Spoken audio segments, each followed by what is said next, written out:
When the doors of St. Elora Hospital slid open, no one expected the first to enter would be a German shepherd, large, covered in blood and desert dust, carrying an unconscious girl on his back.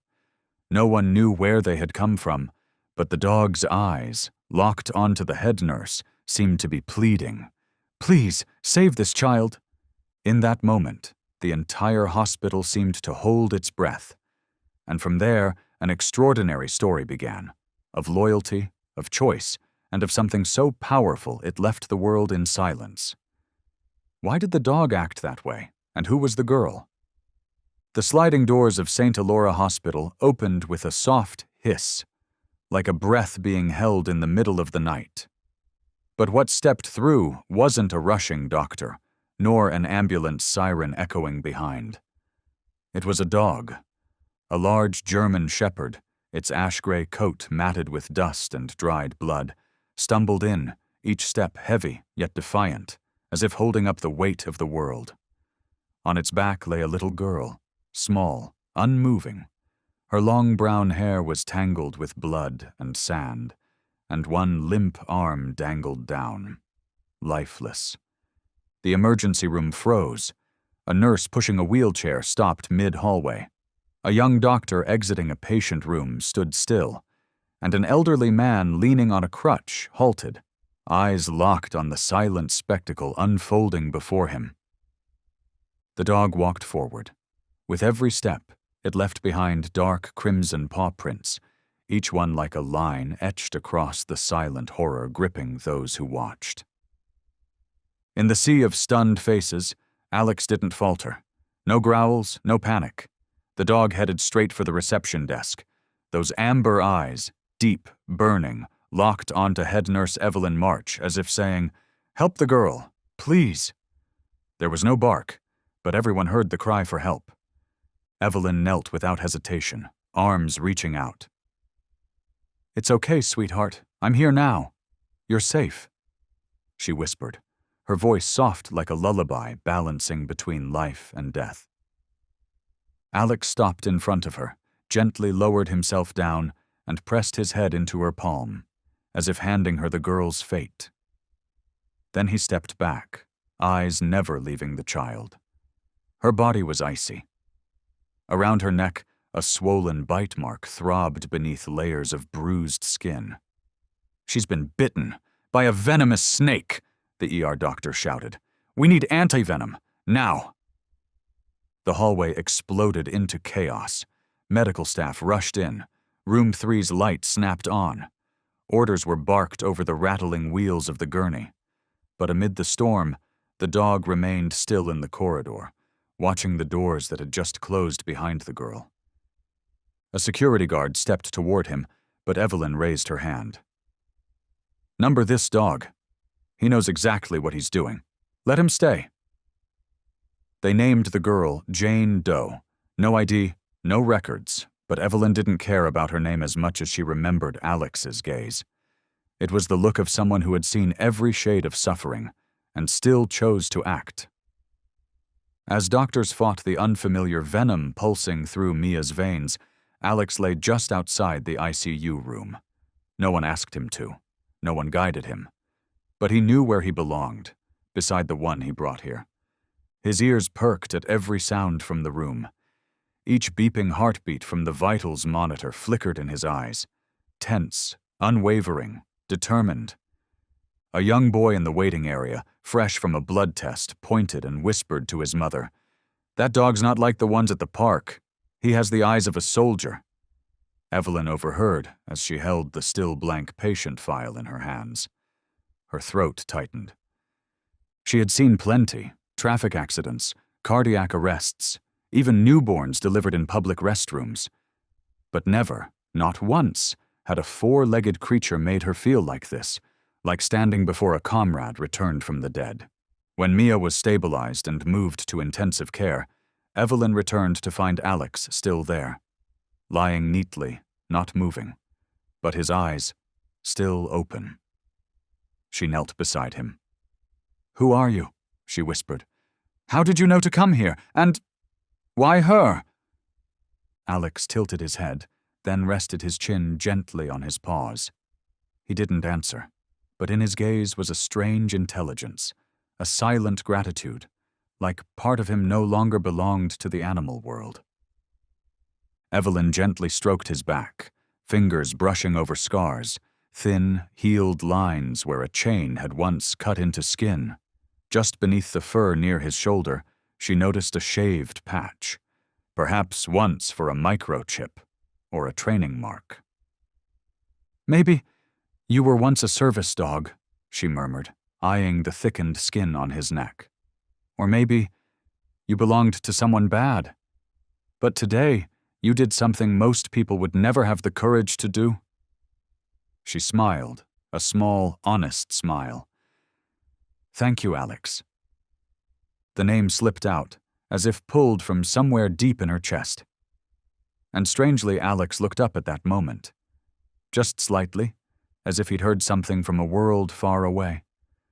Those eyes, deep like a canyon, glowing like polished amber in the glow of neon, were not the eyes of a creature. They belonged to someone who had seen too much and chosen to stay silent. Evelyn exhaled slowly, then stood. Before leaving, she glanced back one last time and whispered, "From now on, you're Alex. And I promise, you won't be alone again." And so, in a small hospital tucked in the heart of New Crest City, a story quietly began.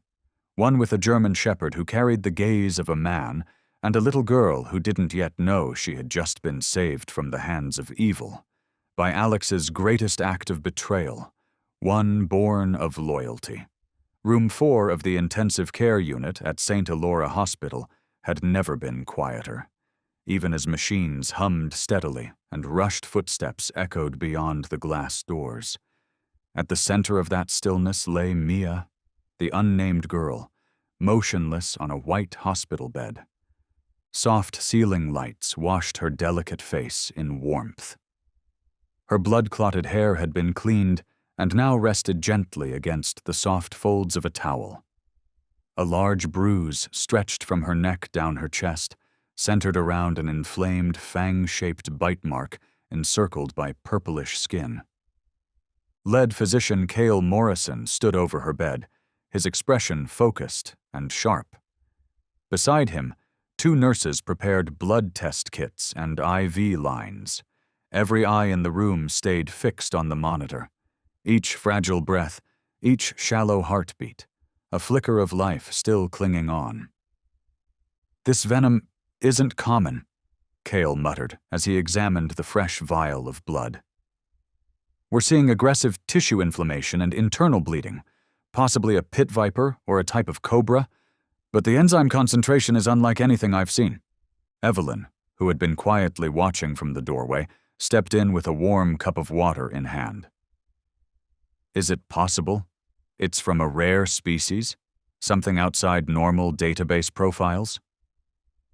Kyle nodded, concern now clearly showing in his eyes. "We'll need a deeper toxin panel, but for now we focus on maintaining circulation and slowing down the spread. I'm initiating a combined antivenom and pressor treatment protocol." In the corner of the room, Alex remained seated, silent, unmoving. The dog kept a respectful distance, as if he understood the sanctity of this space, but his gaze never left Mia. Not for a second. One young nurse whispered, "I've never seen a dog behave like this. It's like he's guarding her." 2 hours passed. Mia still hadn't woken. Lab results arrived in Kyle's hands. After a quick scan, he raised his voice sharply. "We can't wait on toxicology any longer. Pulmonary edema is progressing. Prepare a high dose of DMSA." The room surged into motion. Pumps buzzed, IVs clicked, notes scribbled frantically. It became a symphony of urgency, written in adrenaline and hope. Evelyn gently laid her hand over Mia's. "Hang in there, sweetheart. If you can just get through tonight, everything could change." At that moment, Alex rose and quietly stepped closer to the bedside. He didn't make a sound. He simply lay down alongside the bed, his body parallel to hers, as if offering her the warmth of his own presence. Evelyn didn't stop him. She simply whispered, "Stay close to her. Maybe you're exactly what she needs most right now." Once Mia was stabilized again, a new problem became clear. No one knew who she was. Evelyn entered the admin room with a blank intake form in hand. No bag, no ID, no matches through fingerprint databases. This girl has no name, no family, no reason for being here. Another doctor asked, "Then where did the dog come from?" No one could answer. Alex wore no collar, carried no electronic chip. Which was strange. Trained dogs were always microchipped. But on Alex's left shoulder there was a small circular scar, like one from a chip that had been removed. Cale stood silently for a moment before saying softly, "I don't know what happened before Alex got here." But clearly, this dog crossed a long distance, carrying a dying child. That doesn't come from instinct. That comes from resolve. Evelyn nodded gently and opened her laptop. "I'll send Mia's photo and info to the National Missing Children's Registry, and I'll ask local law enforcement to check the outskirts. Someone out there may be looking for her." She paused, then looked toward the glass doors where the sun had just broken through. "In the meantime, let's call her Mia. We can't let a life lie here without a name." Kyle smiled softly. "Mia. Beautiful name. Let's hope she hears it and chooses to come back to us." That afternoon, Alex was led to a small resting room adjacent to the ICU. A soft mat was laid out, with a bowl of warm water and some food beside it. But he didn't eat. He simply lay down, eyes still locked toward the corridor that led back to Mia's room. Evelyn checked in on him, sitting down beside him, her hand resting gently on his back. "I don't know where you came from, but today, you brought light into this place." Alex didn't move, but after a while, he gently rested his head on her knee, a gesture soft and sure, telling Evelyn that in the midst of chaos and unanswered questions, there was still one certainty: loyalty. And in that misty afternoon, beneath the pale orange glow of a hospital hallway, a nameless girl and a dog with no past began a journey, not to reclaim what was lost, but to rewrite what was possible. At 3:27 a.m., Mia began to seize. The warning light on the vitals monitor blinked red, casting a sharp, rhythmic sound into the silence like the slice of a thin blade. Instantly, the emergency room burst into motion. Head nurse Evelyn, who had just stepped outside, rushed back in. Dr. Cale darted to Mia's bedside, pressing a hand to her forehead and checking her pupillary response. The little girl was trembling violently, her muscles tightened, then convulsed. Her eyelids clenched, lips turned dusky blue. Around the old bite wound, veins began to rise and darken beneath the skin, branching like shadowed roots. "She's going into acute toxic shock," Cale called out, voice firm but calm, eyes sharp. "Prep adrenaline and magnesium sulfate. We need to control the seizure before it spreads to the brain." Evelyn sprinted to the cabinet. Another nurse fitted the oxygen mask over Mia's mouth, adjusted the breathing tube, and rapidly increased her IV fluids. Every hand moved in harmony, urgent, precise, unspoken. There was no shouting, only the quiet choreography of experience and shared focus. Outside the glass wall, Alex paced in small, tight circles. For the first time since arriving at the hospital, he had lost his initial calm.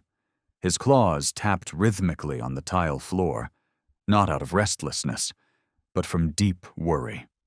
Evelyn returned and injected the medication directly into the IV line.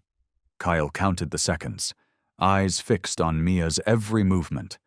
Then, just as suddenly as it began, the seizure stopped. The room held its breath. But everyone knew this was only the first wave. "This venom doesn't match anything in our database," Kyle muttered once the immediate crisis had passed. "The enzyme structure in her blood, this isn't from any known rattlesnake, cobra, or pit viper." Evelyn glanced at him, voice lowered. You think it's captive bred? Very likely, he said gravely. A rare species, maybe even genetically altered. I've seen similar neurotoxins at illegal training centers. But in Newcrest? In the middle of the desert? Why here? No one had an answer. Just then, Alex barked, for the first time since he arrived. Not a growl, not aggression, but a clear, urgent sound, sharp, decisive, filled with warning. Both Evelyn and Cale turned their heads. Alex wasn't looking at them. He was staring at Mia's cardiac monitor. The waveline began to shift erratically. "Cardiac arrhythmia!" Cale shouted. "Get the defibrillator ready!" Before Evelyn could react, Alex leapt forward and gently tugged the hem of her lab coat with his teeth, pulling her toward the hallway. It wasn't forceful. It wasn't panicked. But it was deliberate, like he was trying to lead her somewhere. "Wait," Evelyn whispered, placing a hand on his head. "What is it? We can't leave Mia now." Alex looked straight into her eyes, an expression both sorrowful and determined. Then he turned and trotted a few paces down the corridor, glancing back to make sure she was following. Cale called out, "Evelyn, stay! We're prepping for defib." Evelyn hesitated. Her eyes moved between Mia and Alex. Then, something in her, intuition, instinct, spoke. "Hannah, assist Dr. Cale. I need 3 minutes." She followed Alex to the biological storage room. Unexpectedly, the dog halted in front of a low shelf holding rows of sealed vials and blood samples. He barked again, then dropped to a seated position, eyes fixed on a single vial containing a pale teal liquid. Evelyn approached and carefully picked it up. The faded label read, "Specimen XRM/snake number 0341/test, uncatalogued." Her heart clenched. "This is from the snake seizure case 3 months ago. How do you know that?" Alex remained still, but his gaze never wavered. Evelyn rushed back to the ICU with the sample, and this time Kyle didn't question her. He simply nodded. "If it's a match, we'll know in 15 minutes. Mia still lay motionless, her skin paper white, but the readings on the monitor began to steady. Her heartbeat found rhythm again. Her breathing grew deeper. Under the ICU's fluorescent lights, she looked like a seedling that had just endured a storm, tattered, fragile, but unbroken. Kyle walked over to Alex, who now lay at the room's entrance, head resting on his front paws. The doctor knelt beside him, held his gaze for a moment, and quietly said, "I don't know who you are, or what you've been through. But today, you weren't just a dog. You were the first to spot the warning sign, and you acted before anyone else." Alex didn't respond, but slowly closed his eyes, as if allowing himself, for once, a moment of rest. The next morning, golden sunlight spilled through the ICU hallway windows, landing on Mia's tousled hair. She hadn't woken yet, but the tension in her face had eased, like whatever dream she was in had started to calm. Evelyn sat beside her, gently brushing a strand of hair from her forehead. Outside, Alex remained in his spot, but now his eyes were softer, calmer, as if just watching her breathe was enough to make the day feel whole. That morning at St. Elora began with a brief meeting between doctors and local law enforcement. On the table lay a photograph of the bite wound, a topographic map of the desert, and a vial of unidentified venom, an unregistered toxin that nearly ended a life, and now stood as the only link connecting Mia to the world beyond.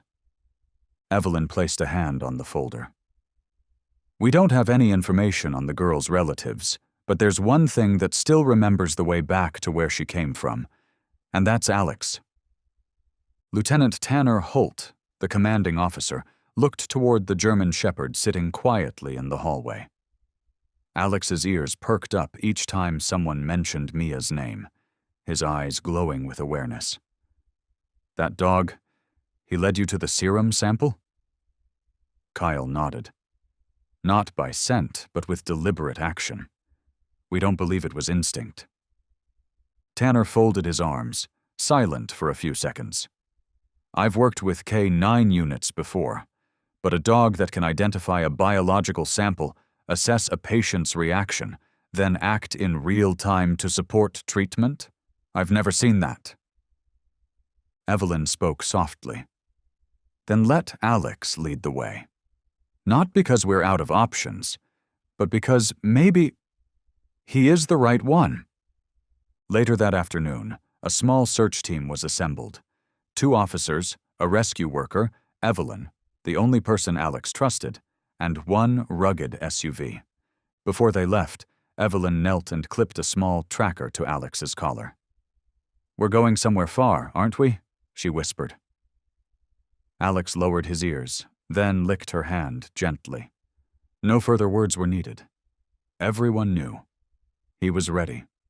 The SUV roared westward across the blistering sands beyond New Crest, where old trails vanished into desert haze like threads unraveling.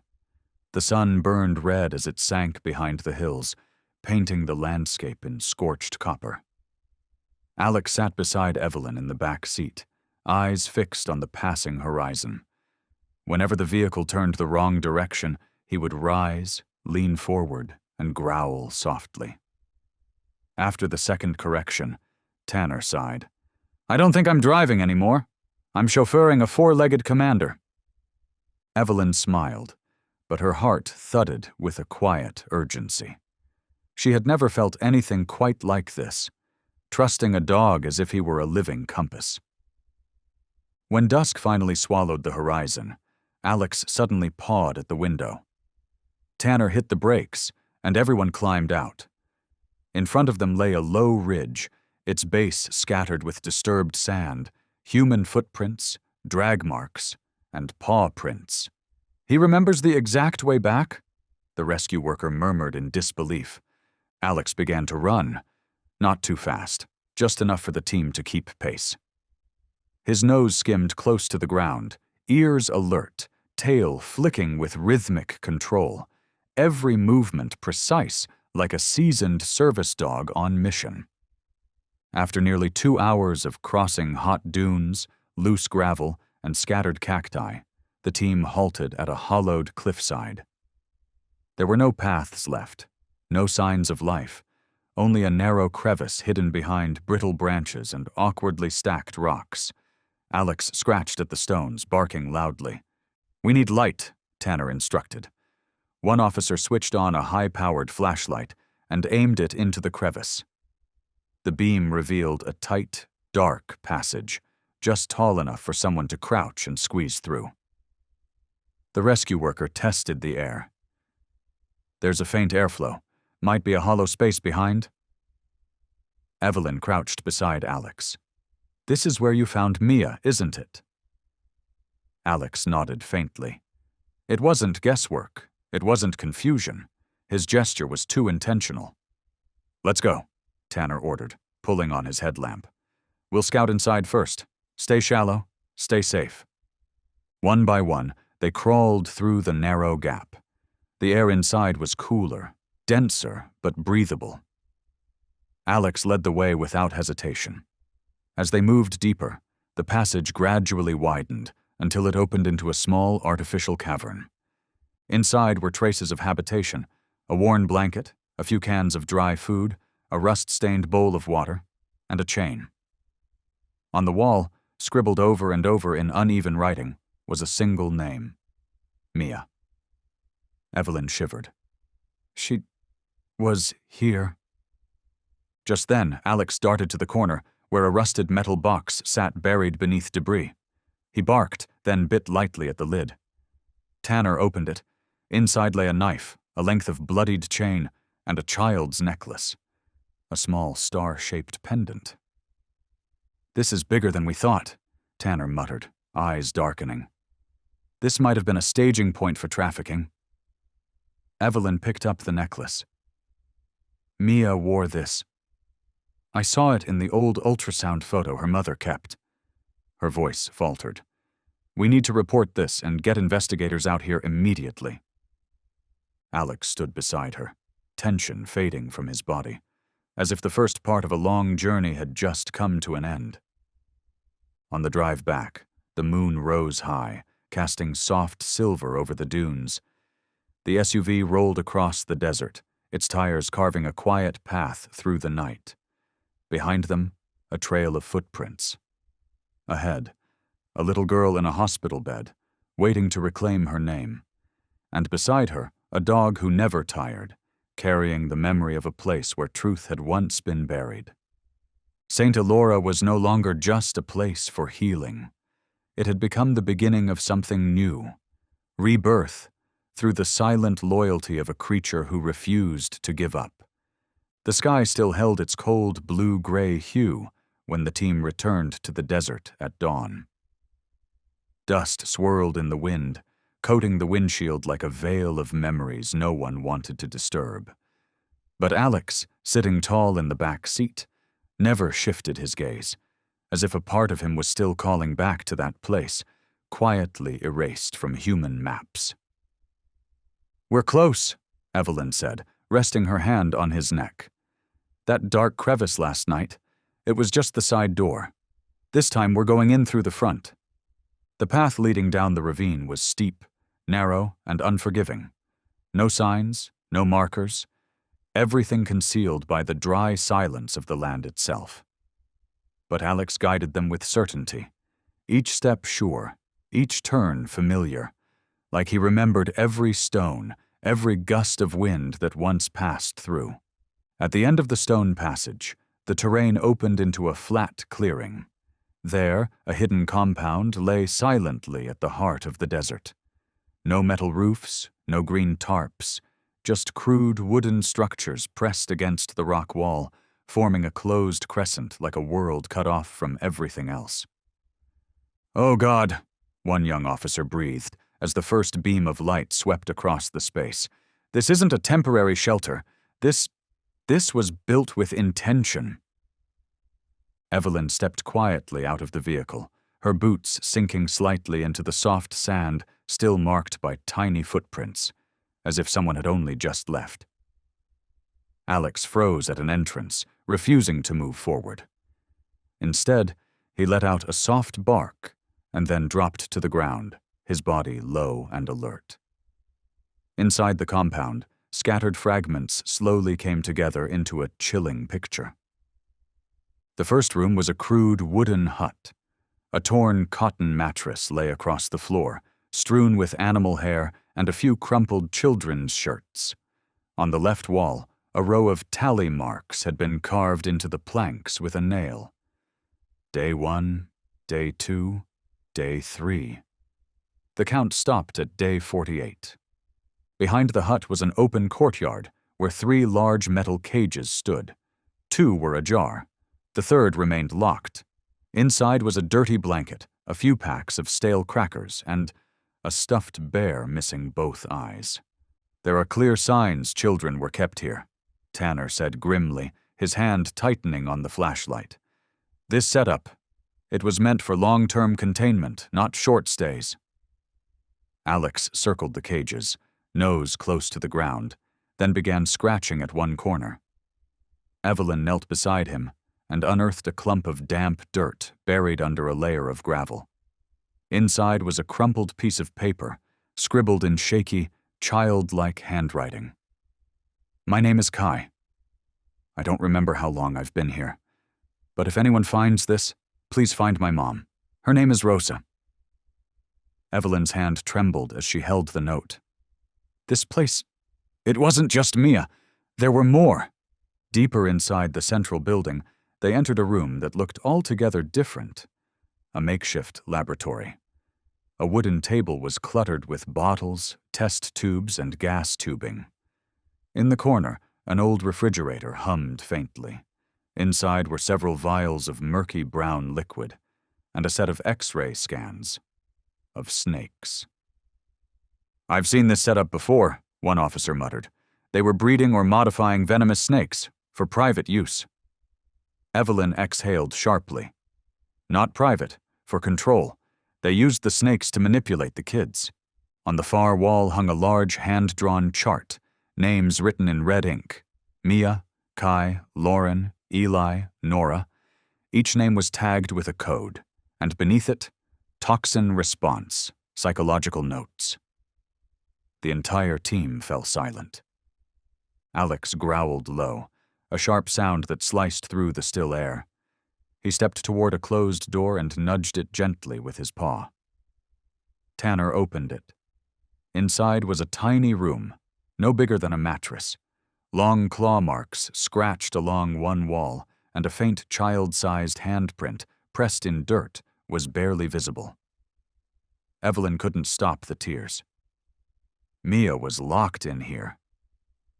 As the sun dipped behind the cliffs, the search team finished documenting the scene and collecting evidence. No one spoke on the way out. The silence wasn't frightening. It was reverence, the only way to honor the children who had once existed in this forgotten place. Alex was the last to leave. Before turning away, he looked back one final time. His gaze wasn't angry, but sorrowful. The sorrow of a creature who had witnessed darkness, and still chosen to walk toward the light.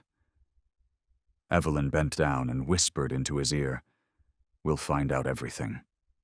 For Mia, and for the others." And as the vehicles pulled away from the ravine, a gentle wind swept through the compound, carrying away dust, memories, and the echoes of laughter that had once been imprisoned. But this time, footsteps had returned. And a dog, still moving forward without ever looking back. Soft morning light slipped through the sheer white curtain, casting delicate strands across the corner of Mia's closed eyelids, like threads of silk gently waking a dream that had lingered too long. The heart monitor beeped in a calm, steady rhythm, no alarms, no hurried footsteps down the hall, only the stillness of a peaceful morning, slow and quiet and safe. Evelyn sat beside the bed, fingers gently wrapped around Mia's tiny wrist, feeling the faint but steady pulse beneath her touch.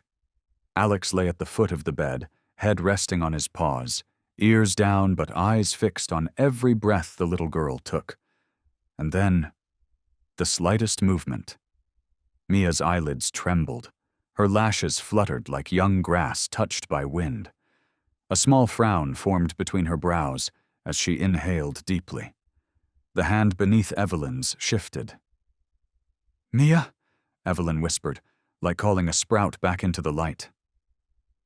Two small eyes opened, slowly, unfocused at first, but then gradually sharpening with awareness. Mia stared at the ceiling, then turned her gaze to the side. And when her eyes found Alex, something unexpected happened. It wasn't surprise. It wasn't joy. It was caution. She raised her other hand, weak but deliberate, and pointed toward the dog, her voice rough and barely audible. He's not my dog." The room went so still Evelyn could hear the ticking of the clock on the wall. She leaned in gently, her voice soft. "Do you remember your name?" Mia blinked once. "Mia. My name is Mia Ellison, and that dog?" Evelyn gestured toward Alex, who had now sat up, gaze locked on the little girl. Mia slowly shook her head. I know him, but he's not mine. He belonged to the bad people." Evelyn held her breath. "Then why did he save you?" Mia looked at Alex, meeting those amber eyes for the first time without fear, but also without warmth. She answered quietly, "I don't know." But he was scared. Then he broke the chain, and he ran. News that Mia had woken brought a new energy to the hospital. Kyle entered the room with a social worker. After checking her vitals and noting signs of recovery, they asked Evelyn for a few minutes alone with the girl. Alex stood at the door, ears perked with every sound. Evelyn placed a hand on his head and whispered, "She doesn't remember who you belonged to. But you're still here, aren't you?"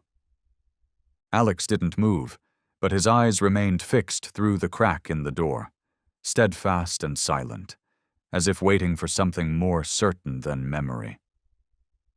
Inside, Mia spoke slowly, haltingly, fragments of memory long buried now beginning to leak through like drops of water carving through stone.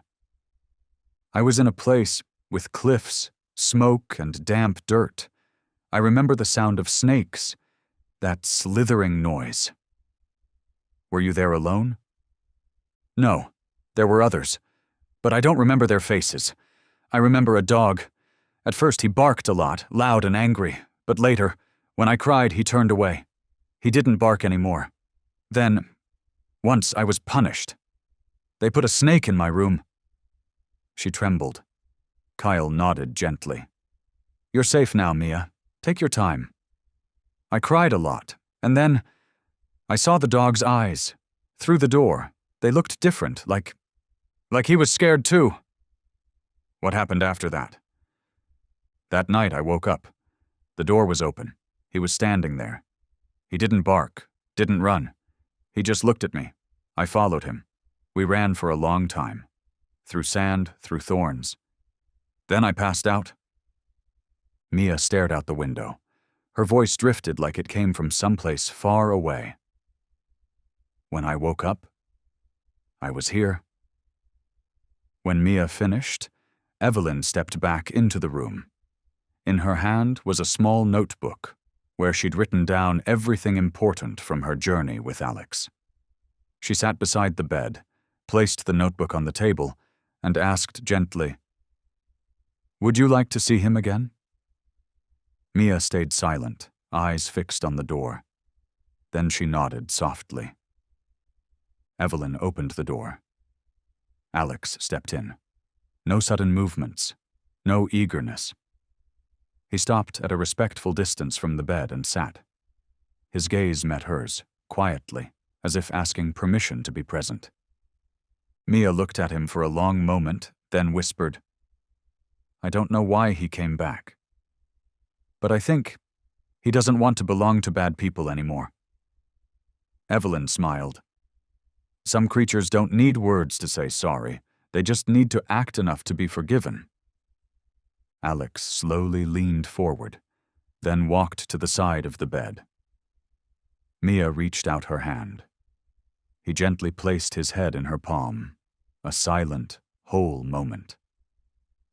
That night, in a hospital room lit with soft yellow light, Mia slept her first dreamless sleep in months. Alex lay at the foot of her bed, eyes half closed, occasionally shifting in place. Outside the window, the sky was dusted with stars, and St. Elora, once a place of last chances, was now gently stitching something human back together. Later that afternoon, just as golden light kissed the tops of the trees outside St. Elora's front porch, a woman stepped into ICU room 4, thin frame, disheveled hair from the road, and red, tear-swollen eyes. It was Julia Ellison, Mia's mother. Lieutenant Tanner had contacted her after Mia's identity was confirmed through the missing children's database and matched with her newborn fingerprint records. Julia nearly collapsed when she heard the voice on the phone. "We found your daughter. She's alive." Mia lay still on the hospital bed, her face calm beneath the soft ceiling light. Julia stepped forward, hands trembling as she took her daughter's hand, afraid that if she held on too tightly, the moment might dissolve into a dream. "My sweet girl," her voice broke. "I'm here now. I'm so sorry I couldn't find you sooner." Evelyn stood quietly in the corner, giving them the privacy they needed. But when Julia's eyes unintentionally landed on the dog curled up beside the bed, her breath hitched. "That dog," she whispered. "It can't be." Alex didn't move, but his ears twitched slightly, as if recognizing a voice long buried in the past. Later that evening, during a private meeting between Julia, Tanner, and Cale, Julia finally shared what she had hidden for years, not just from the police, but from herself. "The man who fathered Mia, his name is Jonah Creed. We met when I was just 20, young, naive. At first he was charming, intelligent. But little by little he revealed another face, obsessed with control, perfection. When I became pregnant, I wanted to leave. But Jonah wouldn't allow it. "How did you get away?" Tanner asked. At first I thought I couldn't, but then I staged a fake accident, fled with help from a friend. I changed my name, moved to another state, gave birth to Mia in secret. I never dared use her real name on any records. I thought I had erased every trace, until Mia disappeared 3 months ago. Julia lowered her head, tears dripping onto the back of her hand. I didn't think he'd find her, but I was wrong. When Evelyn mentioned Alex, the dog who had brought Mia to the hospital, Julia went pale. Jonah had a German shepherd. He trained it like a weapon, not to protect, but to intimidate. That night, when Julia returned to sit beside Mia, she asked softly, "Do you remember anything about your father?" Mia blinked, then shook her head. "I didn't know he was my dad. I only knew his name was Jonah." The moment that name left her lips, Alex shot upright. His ears snapped forward, eyes wide. He barked, loud, sharp, echoing down the hallway. His claws scratched against the floor, agitated, as if something long buried had suddenly broken free. "Mama, don't say that name," Mia whispered, curling her arms around her knees. "I hate that name. Every time I hear it, I remember the rope." Julia held her tightly, eyes brimming. "What did he do to you?" Mia burrowed deeper into her mother's arms. After a moment, she spoke, slow, halting. "One time, he told Alex to attack me, but Alex didn't, so he got mad. He hit Alex with a metal whip. Every time Alex turned his head away, he hit him again." Julia began to tremble. Her hand clenched, eyes blazing red, but Mia's voice grew strangely calm. "After that, Alex stopped looking at him. He only looked at me. Then he lay down. Didn't move. And the next time, when he threw snakes into my room, Alex broke the door. He pushed me out. And then I don't remember anything. I just remember the light and the wind in the sand." Evelyn stepped in just then, carrying a warm cup of tea for Julia. Alex had returned to his usual place, curled in the corner of the room, head resting on his front paws, but eyes still trained on Mia. "What do you think of that dog now?" Evelyn asked. Mia looked at Alex, quiet for a long moment, then said softly, "He used to be Jonah's dog, but not anymore. Now, he's Alex, and he chose to be good." Julia smiled through her tears. Evelyn reached down and stroked Alex's back, whispering, "He isn't a product of training. He's a product of his own choice." And in the softly lit room, 3 souls, a mother burdened by guilt, a child recently freed from nightmare, and a dog who once lived in darkness, sat together in silence. No words were needed, because some forgiveness isn't spoken. It's offered in presence, steady, gentle, like the way Alex lay there, guarding Mia's sleep. Nights at St. Elora were usually quiet, especially in the ICU, where doors stayed half-closed, the lights dimmed low, and every movement slowed to the rhythm of time itself. But tonight, something felt different. The ceiling light flickered once, faintly. A breeze slipped through the end of the corridor, lifting the sheer curtain just enough to let it wave once, then fall gently back into place, like a silent bow before something unknown. The time was 1:17 a.m. On the 3rd floor, in the service wing, a man entered through the emergency exit. Pale blue uniform, maintenance badge clipped to his chest. Ken R., a toolbox in his right hand, his footsteps steady, unhurried. He walked like someone who knew the building well. The elevator doors opened. The man didn't step in immediately. He scanned the hallway, his eyes not looking for things to fix, but mapping a route. He pressed the button for the 4th floor. where Mia was sleeping. Downstairs, Alex stirred from his place at Mia's bedside. The room light blinked once more. He didn't bark. He didn't growl. He simply lifted his head and leaned toward the door, alert, still, his ears raised, eyes sharp and gleaming. Julia sat slouched in the chair, nodding off as sleep briefly claimed her. Mia remained in deep slumber. But Alex had already stepped into the hallway. Every step he took was light, almost silent, like a shadow moving through the forest, not wanting to make a sound, but ready to stop at any moment and confront what waited ahead. At the bend near the elevator, Alex froze. The man in a maintenance uniform had just stepped out of the lift. He paused for half a second upon seeing Alex, his eyes flickering for a brief moment, then turned and headed towards the electrical room. But to Alex, that scent was unmistakable. He growled low, sharp and broken, a sound more warning than threat, like a whisper laced with fire. Evelyn, just down the hall, checking the oxygen monitor in the next room, caught a glimpse of Alex's gray-black form streaking through the corridor like an arrow loosed. She immediately took off after him. "Alex, what is it?" The dog didn't stop. He was giving chase. The man in the maintenance uniform had just opened the door to the electrical room when Alex lunged, barking with force that shook the walls. "Woof, woof!" His barks shattered the nighttime silence like thunder. Motion sensor lights flicked on down the corridor in sequence.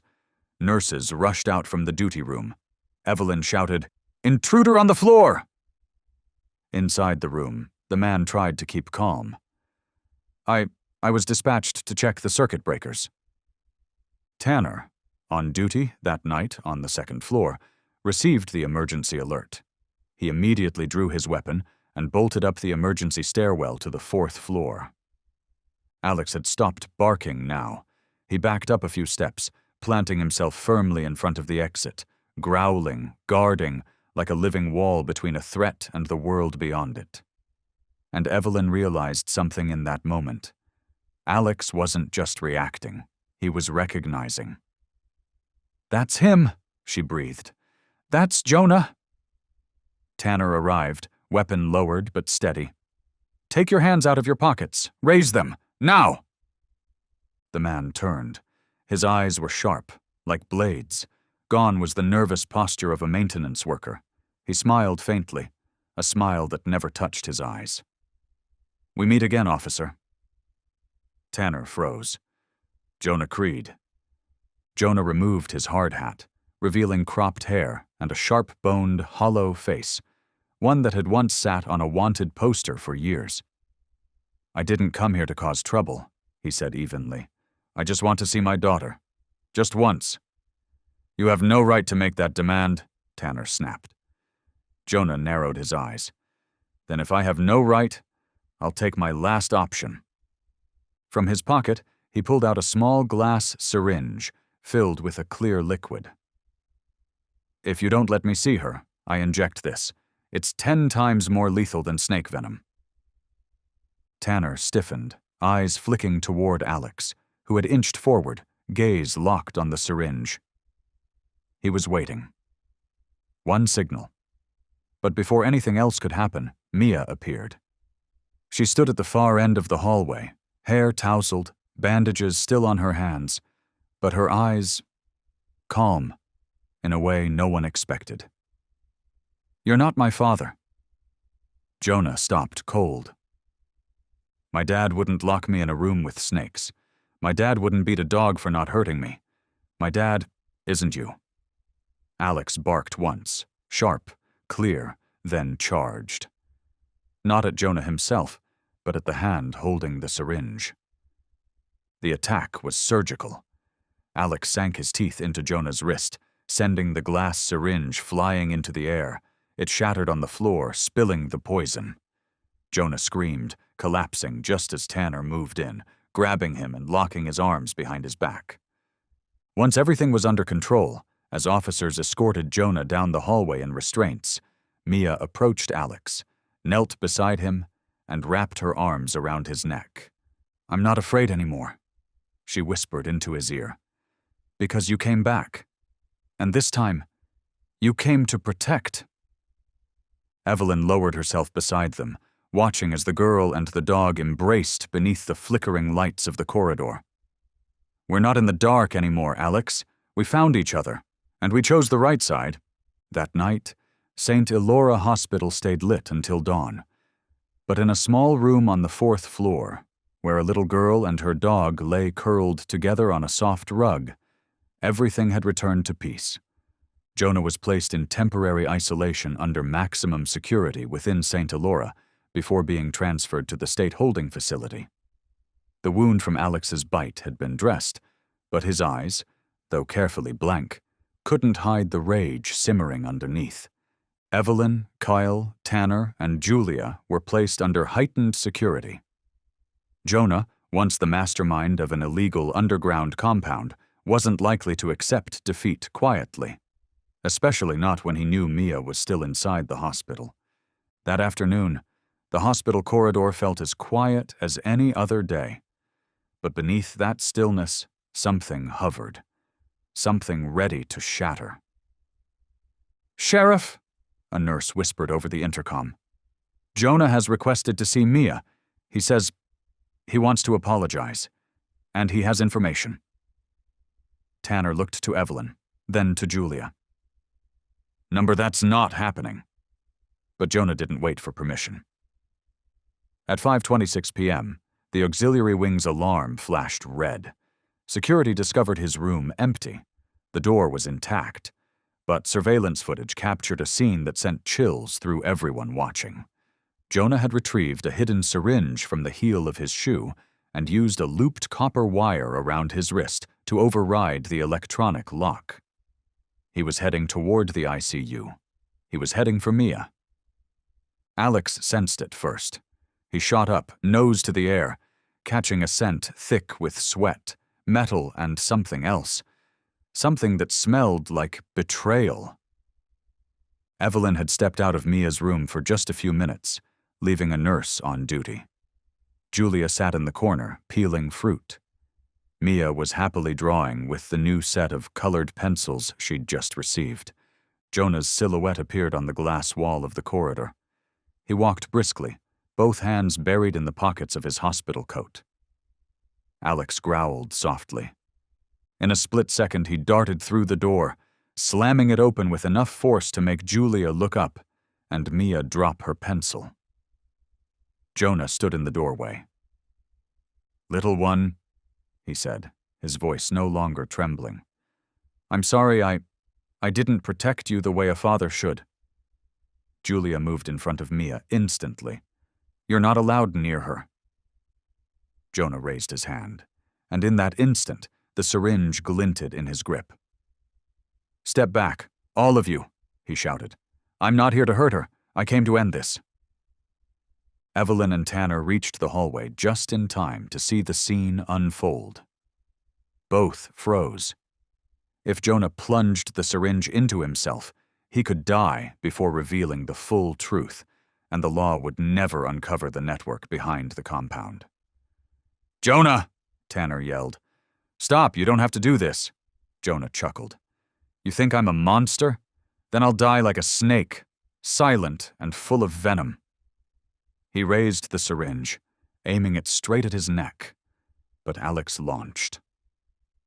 From the corner of the room, the gray dog moved like a forest thunderbolt, leaping across the hospital bed, past Julia, across the thin line between life and death, straight for the arm holding the syringe.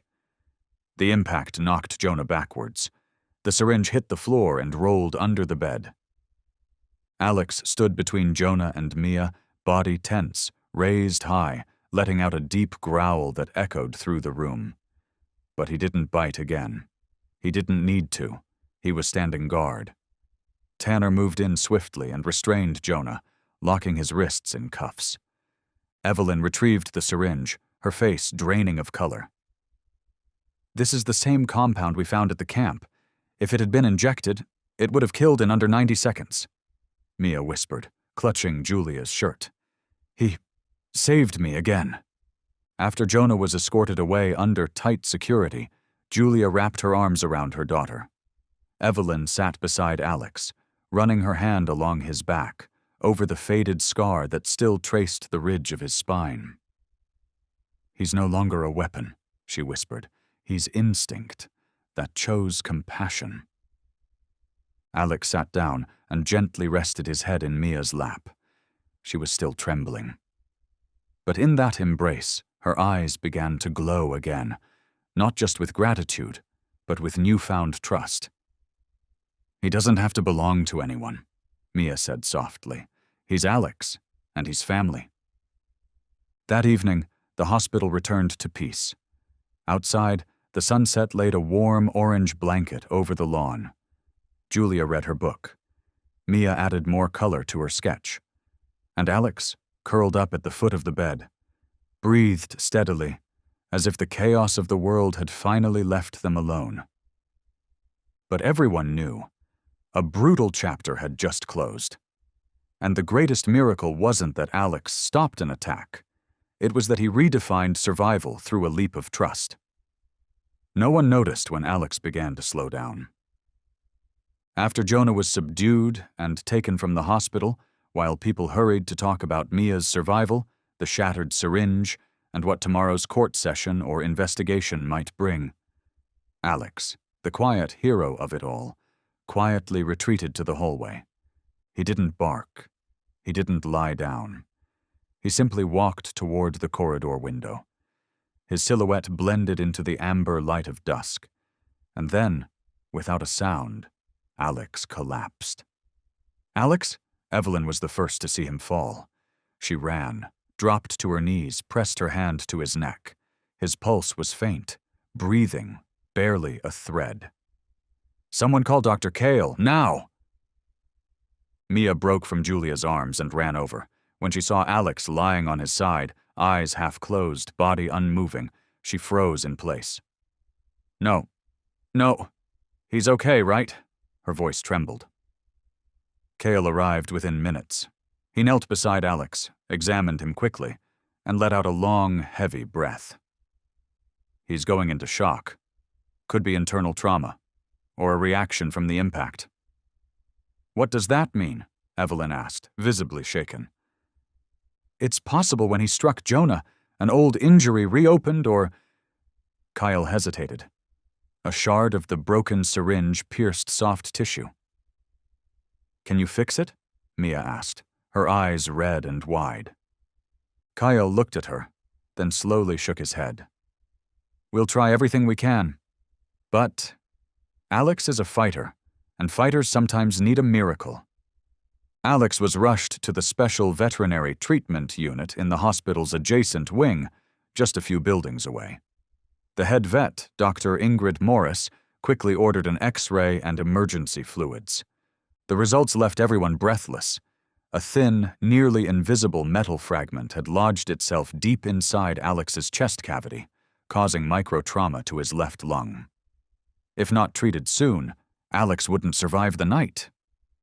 In the room full of machines, Mia stood beside the treatment table, her small hand holding Alex's front paw, right where the blood had dried to a dark, rust-colored crust.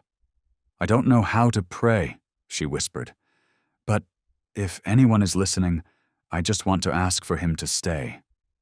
Evelyn stood behind her, eyes damp. Julia gently wrapped her arms around her daughter and sat down beside Alex as well. Mia leaned her forehead against the dog's. The silence was so deep, it seemed to swallow the sound of the machines. And then, she spoke a sentence that no one in that room would ever forget. "You can't leave me. You chose to save me. So you're not allowed to leave me alone." It wasn't a command. It was a thread, fragile yet unbreakable, binding the small life of a child to the spirit of a creature that had carried the weight of countless wounds. The night passed. Outside, a light rain began to fall, each drop tapping against the window pane in a steady rhythm, like a lullaby for warriors. Alex remained motionless. Dr. Ingrid came in from time to check the monitors, but no one could say for certain if he would make it. The silence no longer felt frightening. It was reverence for a fighter waging his battle in his own way. Silent, resilient, and whole. Dawn. Around 5 a.m., Mia had fallen asleep beside him, her head resting on the edge of the table, her hand never let go. And then there was movement. Not a beep from the monitor, not the sound of a footstep, but a breath, longer, deeper. Ingrid sat up straight and glanced at the screen. "Heartbeat just stabilized," Evelyn gasped. "He's coming back." Alex stirred. A faint whimper slipped from his throat, soft like the crack of ice after a long winter. Then his eyes slowly opened, those familiar amber eyes, dimmed but still glowing with that unmistakable spark. Mia awoke with a jolt. "Alex!" He lifted his head, very slowly, as if every motion needed to be measured with care. Mia burst into tears. But they weren't tears of fear. They were the kind that came when something precious, thought lost forever, found its way back. Later that afternoon, St. Elora Hospital received a special visitor. The commander of the state K-9 unit arrived to meet Alex. They brought a small medal, engraved with the words, "Alex, a living trust, the one who chose compassion in the darkness, a hero without title who lived as one." But the medal wasn't placed around Alex's neck. Instead, they hung it on the wall in Mia's room, right where Alex could see it each day from where he lay, not as an award, but as a reminder. A hero is never alone. Spring wind drifted through the slightly open window of the third-floor recovery ward at St. Elora, carrying the scent of damp earth and the soft chirping of early-season birds. Gentle sunlight spilled across the sill, touching the edge of the blank paper where Mia sat drawing, with her left hand, since her right arm was still lightly bandaged. Alex lay quietly at the foot of the bed, his breathing steady, eyes half closed, but his ears twitched constantly, as if the German shepherd was still standing guard over the girl's every thought. Since the day they nearly lost Alex, something in Mia had shifted. It was as if she had grown up overnight. No longer the shy child hiding behind her mother, she now stepped forward to share fragments of memory she once tried desperately to forget. "I don't remember everything," Mia began during her session with the investigation team and child psychologist. Her voice was soft but steady. "But I remember the smells." "What kind of smells?" the lead therapist asked gently, careful not to press too hard. "Snakes." The room went completely still. Mia set her colored pencil down. Her fingers reached for the little star necklace resting against her collarbone, the one found in the cave where Alex had led the search team. "There was a cold room," she continued, her gaze fixed on the page she was sketching. "So cold, even though it was in the middle of the desert. Glass cases hung on the walls. Inside were snakes, all kinds." Evelyn, seated beside her, nodded slowly. "How do you remember them?" "Some were as long as an adult's arm. Some were black and shiny like coal. Some had red eyes, and one had no eyes at all, but still knew I was watching it." Mia looked up. Her eyes were clear, but lit with a strange, quiet clarity. "Him, Jonah, he used to stand in the center of the room wearing a white coat. Whenever I cried, he'd say, 'Fear sharpens their senses.' Then he'd laugh." Julia, Mia's mother, held her daughter's hand tighter, but Mia didn't pull away. She was still speaking. "He didn't call us by name. He used numbers. Number 3, blood draw. Number 5, neural response. I was number 7. "Did you see the other children?" a social worker asked. Mia nodded. "There was a boy named Kai. He liked to hum songs to himself. A curly-haired girl named Nora. She always held a teddy bear. One time she shouted, 'We're not objects.' And the next day, she was gone." In the adjacent observation room, Tanner, the lead investigator, listened in silence. His jaw tightened. "What did he call the children?" he asked through the microphone.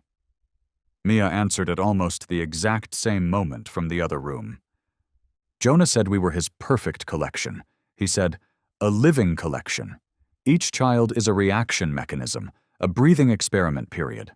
No one said a word after that. They didn't have to. The truth was being painted stroke by stroke, terrifying, but crystal clear. The next day, Mia asked to speak to Evelyn and Alex alone. She wrapped her arms around the German shepherd and whispered, "There's something I want to say, but only if Alex is here." Evelyn nodded gently. Mia looked directly into Alex's eyes. "One night, I was locked in a room with a cobra. It slithered around my bed. I thought I was going to die. But then, the door burst open. It was you." Alex raised his head slightly, his ears flicking in a way that suggested the memory had returned to him too. "You didn't bark. You just walked in and lay between me and the snake. Even though you were trembling, you didn't move. And the snake left." Evelyn's voice trembled. "So he protected you, even before you knew it." Mia nodded. "I think he was once part of that collection, too. But he chose me instead of following orders." She stroked down the length of Alex's back and whispered, "And from that moment, I believed you were good." In the official court documents, Mia's testimony, though given by a child, was considered pivotal, not only for its detail, but because it was corroborated by physical evidence, video footage, and most remarkably, by Alex's own reactions. The state prosecutor later told the press, "We have a remarkable witness, one who cannot speak, but whose actions are precise, unwavering, and have never betrayed the trust placed in him." St. Elora Hospital organized a small gathering in Maya's honor. She was presented with a new canvas, and the first image she painted on it was a dark room, a snake slithering, and a dog standing between it and a trembling child. Not aggressive, not growling, just eyes bright like fire, those of someone who had chosen to become a shield.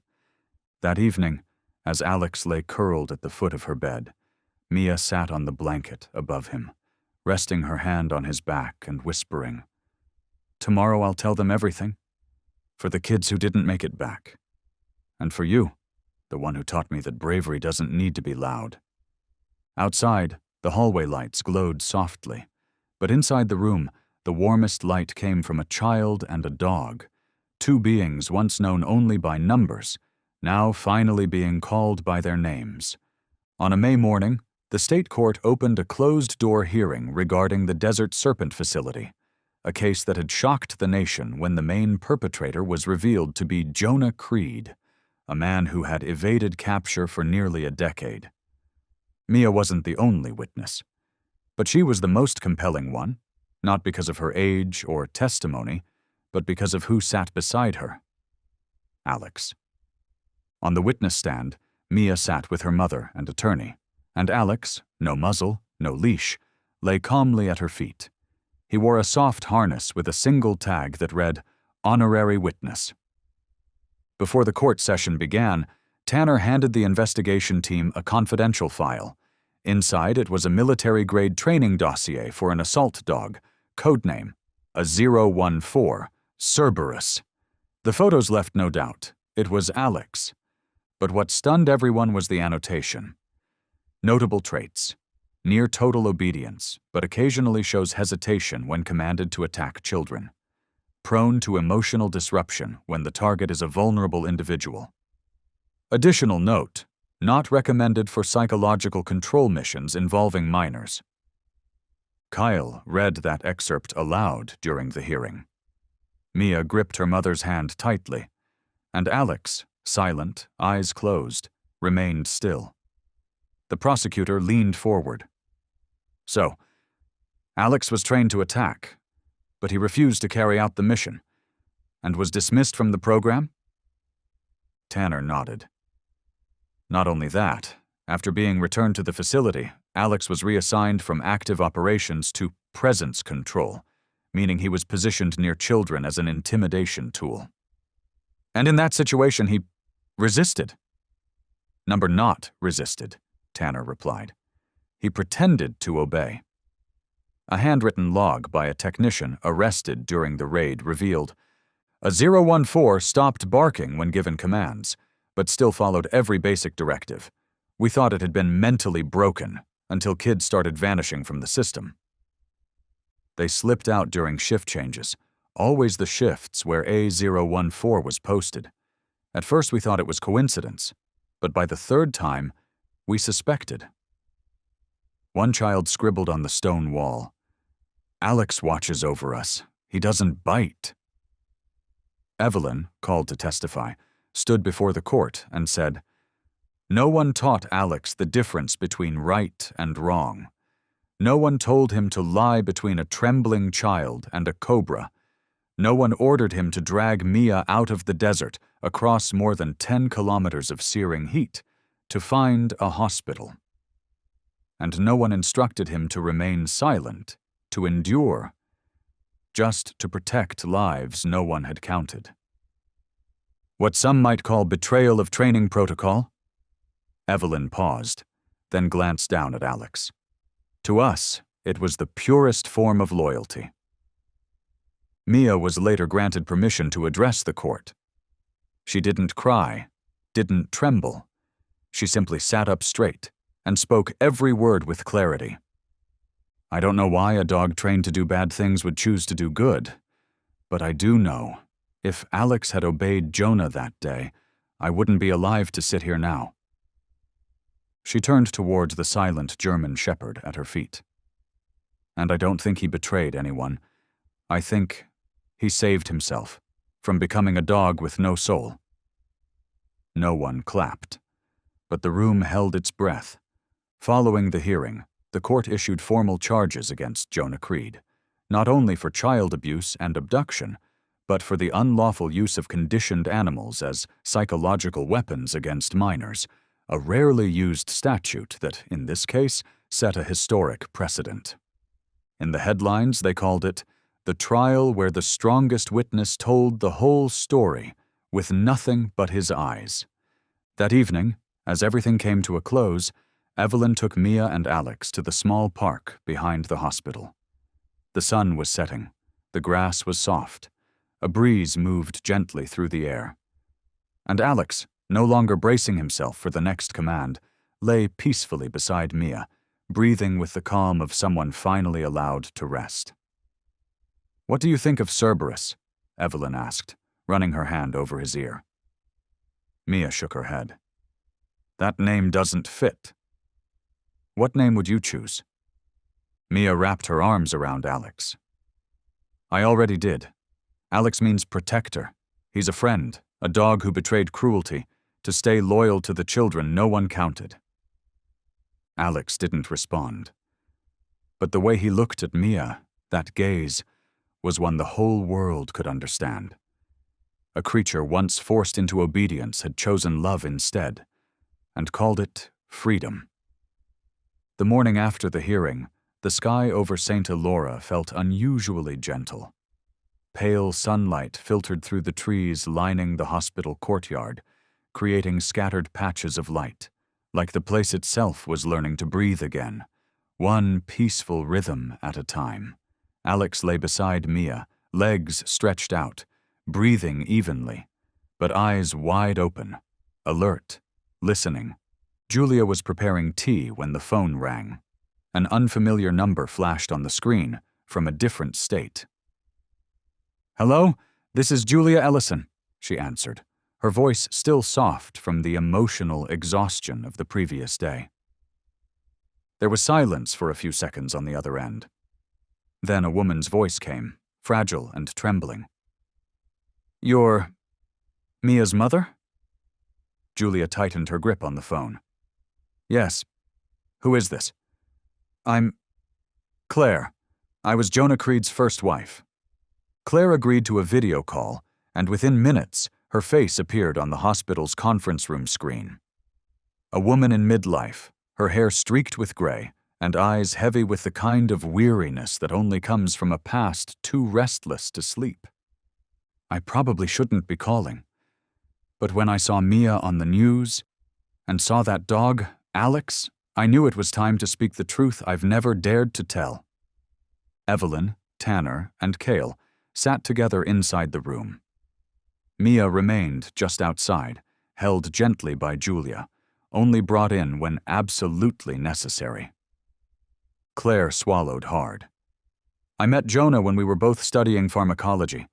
At first he was incredibly intelligent. No one questioned him. And when our first son was born, everything still seemed fine. His name was Daniel, Claire continued, her eyes glistening. He was born with a congenital heart defect. The doctor said he wouldn't live more than a few years. Her voice cracked. But Jonah refused to accept that. He became obsessed with curing him, with saving our son by any means necessary. And then he started studying biotoxins. He said, if death begins inside the body, we need to teach it how to survive with venom. Tanner leaned forward, frowning. You mean he used snakes? Claire nodded slowly. At first it was just serums, modeled simulations, but then he brought home live snakes and began injecting small doses into Daniel when the boy was only 4. Kyle could barely process it. Did the child survive? Claire was silent for a long moment. Number Daniel died at 6. Not from his heart condition, but from systemic poisoning, after Jonah increased the dose to test his limit. No one in the room could speak. The police couldn't prove anything. I had no evidence, and I, just a broken mother, could only run. Claire took a breath, then gave them the final truth. He whispered to me the night I left, if the world won't give me a perfect family, I'll build one. The next child won't be like Daniel. It will be stronger. It will endure. It will turn fear into immunity. And the dogs, they'll be the wall that shields it. Evelyn glanced at Tanner. Their eyes met briefly before both settled on Alex, the German shepherd still lying quietly nearby, yet seemingly absorbing every word. The call ended in silence. Claire left them with one last message. Please tell Mia, none of this is her fault. And if you can, don't let Alex be seen only as a victim. That dog lived like someone who knew exactly what was right. That afternoon, Evelyn sat down with Mia and told her everything, slowly, carefully. She didn't share every detail, only that Jonah had once had a child, and when he couldn't save that child, he tried to recreate a family, twisted by grief and obsession. Mia listened without interrupting. She sat in silence for a long time. Then finally she said softly, So, he wasn't born cruel. He just never learned how to love the right way. Julia pulled her daughter close. Mia leaned forward, gently stroking Alex's head, whispering, And you were taught wrong too, but you made a different choice. So I will too. I'll live right, for those who never got the chance. That night Mia stayed up later than usual. She wrote a letter and taped it to the door of the recovery ward. If anyone was ever kept somewhere like I was, if anyone was ever forced to be called a number, if anyone ever thought no one would come to save them, please believe me, I was saved by a dog who used to belong to the bad ones. But then, he chose to be someone who stood in the light. And at the bottom, a tiny, wobbly signature, barely legible but unmistakably sincere. Mia and Alex. St. Elora glowed beneath the early summer sun. The trees rustled with a new rhythm, sweeping away the stale air of the months before and replacing it with something brighter, lighter, full of hope. But inside one sealed room, the words that had just been spoken made that light feel distant. Jonah had decided to speak. In the detention center, under the watch of a lawyer and judicial officer, he sat across from Julia behind a thick glass barrier, his voice transmitted through a small speaker on the table between them. He didn't lift his head at first. But when he did speak, his voice wasn't cold. It was hoarse, like ashes clinging to his throat. "The girl, Mia. She's my biological daughter. I didn't want to say it in court. But if you still have a shred of dignity left, Julia, tell her the truth." Julia said nothing. Her hands were tightly clasped in her lap, her eyes locked on the face of the man she had spent over a decade running from. "I knew you were pregnant when you left," Jonah went on, his tone steady. "And I knew she was mine, the moment I saw her eyes. They're exactly like Daniel's." Out in the hallway, Evelyn and Kyle sat side by side, watching every motion through the one-way glass. Tanner stood with arms crossed, leaning against the wall, eyes never leaving Jonah's slightest movement. "He's not trying to escape guilt," Evelyn whispered. "No," Cale replied, voice low. "He's trying to rewrite the ending, his way." Back in the room, Julia finally spoke. "You had the chance to be a father, with Daniel. And what did you do? You used snakes to cure him. You played doctor, played judge, redefined love like it was some kind of experiment." Jonah's hands clenched. For the first time, he raised his eyes, wet, not angry. "I didn't kill Daniel because I was cruel. I just couldn't bear to feel powerless." Julia shook her head. "No one asked you to be omnipotent, but you chose to play God, and the price was a child. You should have stopped." "And you disappeared," Jonah laughed bitterly. "No letter, no trace. When I saw Mia on the news, I thought I was dreaming, a part of the past, alive again, still perfect." "She's not perfect," Julia said firmly. "She's been scared, she's been hurt, she's fallen. But she got up. And that's what you never understood. Love isn't control. It's letting a soul grow in its own way." That evening, when Julia returned to the hospital garden, Mia was sitting with Alex beneath a tree. The wind tousled her hair, and Alex's tail swayed gently in the breeze. "I have something to tell you," Julia said, sitting down beside them, her eyes soft. Mia looked up. "What is it, Mom?" "It's about Jonah, about the truth I've kept from you." The little girl blinked, her small hands resting quietly on Alex's back. Julia spoke slowly. She told Mia that once, long ago, she had loved Jonah and trusted him. That when she became pregnant, she began noticing signs, his obsession with control, his dream of building a flawless family immune to error, and the chilling whispers he muttered in the dead of night. "I was afraid. If you were born in that house, you wouldn't be a child. You'd be a formula to perfect." Mia didn't speak. Her eyes lowered to Alex. "I changed my name, cut all ties, left everything behind. All I wanted was for you to grow up like a child should, not as someone's experiment." "So, I'm really his daughter?" Mia asked, voice trembling but calm. Julia nodded. "By blood, yes. But who stayed up all night when you had a fever? Who held your hand on your first day of school? Who sang you lullabies when the nightmares came?" Mia leaned into her mother's shoulder. "And if your name isn't Creed, but Ellison, then that means you don't belong to the shadow of the past. You belong to the light you chose." That night, as the sky dimmed, Mia sat writing in her journal. Alex rested quietly beside her, his breathing deep and steady. "I'm not afraid of the truth, because I lived to understand it.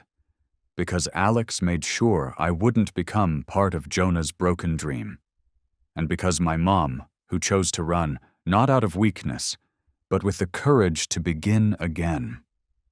I know half of my blood comes from someone who lost his way, but I'll live to heal the other half."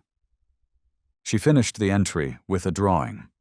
A toppled tree, its roots exposed. And from the cracked roots, A tender green sprout reached upward toward the sky. Beneath it, she wrote, "Not every dream has to be perfect. Some just need to be planted again, with love." On a summer morning, beneath a clear sky and the gentle shade of old oak trees, the state Supreme Court convened for its final hearing. There was something solemn, almost sacred in the air, as if, after so much chaos, the world had finally found the rightful place for what was right and what was wrong. Inside the courtroom, Jonah Creed stood in a pale gray prison uniform, collar undone, hands folded in front of him. He looked at no one. He offered no excuses. The arrogance that once marked his every word had vanished. He stood like a man who knew the sentence long before it was read, and waited for it like the last line of a story he could no longer rewrite. The prosecutor read the charges one final time. The words were clear, unembellished, each count spoken slowly, like layers of ash settling over the name of a man who once believed he could control the fate of others. Child abduction. Use of conditioned animals as instruments of threat. Intentional neurological harm to a minor. Indirectly causing the death of Daniel Creed, his own son. Fraudulent identity to infiltrate a high-security medical facility. The evidence was undeniable. The witnesses, from the rescued children to hospital staff, and even a silent dog who had lived like a testament no one could ignore, had already spoken for all that remained. When the judge rose to announce the verdict, the courtroom held its breath. No shuffling of papers, no coughs, no glances at the clock. "Jonah Creed, the council hereby sentences you to life imprisonment without parole. You are to be held in permanent solitary confinement at Granite Valley Special Security Facility. All visitation rights are permanently revoked concerning the witness Maya Ellison for her protection and safety as a high-priority minor." Jonah closed his eyes. Slowly, without protest. As the guards led him down the hallway, golden sunlight slanting in from the long windows, he turned once, just once, toward the back row of the courtroom. There was no one sitting there, but he gave a slight nod. Perhaps to his own past. At that very moment, in the quiet garden behind St. Elora Hospital, Mia sat beside Alex, holding a starfish-shaped cookie, the kind she loved as a child. Today marked the official end of her psychological treatment. Dr. Cale had just handed her a small certificate, sketched with a rising sun. "Do you want to ask your mom about the other day?" Evelyn asked gently, sitting beside her. Mia shook her head. "I don't need to." "Because you don't want to know." "No, because I already know enough," Mia said with a soft smile. "I know who brought me into the world, but more importantly, I know who stayed, who chose to love me even when I wasn't perfect." Alex looked up. His ears relaxed. His nose nudged into Mia's hand, a small gesture, but firm and certain. "Sometimes," Mia continued, "people don't need an apology, just a warm hug, or a well-timed leap, or someone's eyes watching over them, step by step." Julia never told Mia the full truth about her blood relation to Jonah. She chose not to hide the truth, but to protect the healing. In a handwritten letter tucked away in a drawer, saved for the day Mia would be ready to ask, Julia wrote, "Blood doesn't define who we are. Our choices do. You owe the past nothing. You only need to live in the present, where you're called by your real name, and where you have a friend who will always choose to stand between you and fear." The day Jonah left St. Elora for Granite Valley, no one came to see him off. No one chased after the armored vehicle. Only a German shepherd stood still in the hospital courtyard, watching as the van turned onto the main road. His gaze held no hatred, no fear, not even sorrow. Only closure. Mia sat beside him, her arms wrapped around the honor witness medal she had asked to keep on Alex's behalf. We don't need to know whether he regrets anything, Mia whispered, because we've already moved on. Alex wagged his tail, then turned with quiet purpose, walking alongside Mia toward the narrow stone path behind the main building. The sunlight still poured over the courtyard. Leaves still drifted down with the breeze. And there, side by side, one girl, one dog, walked on together, as if not a single step had ever separated them. On a rare, clear day in the middle of summer, the state court convened for its final hearing. Across headlines, a single line echoed. Jonah Creed, the man who sowed fear, now faces justice. Inside the courtroom, the stark white light from the ceiling no longer felt cold. No one feared Jonah anymore. No one bowed under the glare that once sent lives curling into silence behind iron bars and darkness. He sat still, hands cuffed loosely before the stand. His face was more hollow, eyes sunken, salt and pepper hair slightly disheveled. But the fire in his eyes was gone. There was no defiance, only a quiet, hollow look of someone who knew he had lost. Not to the law, but to the choice he should have made a long time ago. Mia wasn't present. Following the legal team's advice, she listened to the verdict through a filtered live stream in a private room at St. Elora, where sound was softened and every second carefully shielded. Julia, however, sat in the courtroom. Her eyes steady, one hand gripping Mia's necklace, clutching the breath of her daughter as if keeping her close in spirit. Alex, for special reasons, wasn't there either. He lay outside in the hospital courtyard as always, ears twitching every time a door creaked open. When the prosecutor read the charges, the room fell completely silent. Jonah Creed is charged with 17 counts, including child abduction, psychological abuse, use of trained animals as threats, concealing a death, and unauthorized deployment of banned biological substances. In addition, the defendant is prosecuted for orchestrating an unethical emotional experiment on underage children. Every charge was backed by Mia's testimony, rescue team evidence, documents from Claire, Jonah's ex-wife, and most remarkably the non-verbal testimony of Alex, a dog once trained to obey, who chose instead to protect life. It took the judge no more than 30 minutes to reach the final sentence. Defendant Jonah Creed, sentenced to life imprisonment without parole. Strictly prohibited from contacting, writing to, or requesting visitation with any child survivor, specifically Mia Ellison. Jonah did not bow his head, but for the first time, he closed his eyes. No one knew what he was thinking, whether it was relief or simply the quiet reckoning of conscience catching up at last. That evening, as the news echoed on every channel, Mia sat quietly in the back garden of the hospital. In her hands was the printed verdict.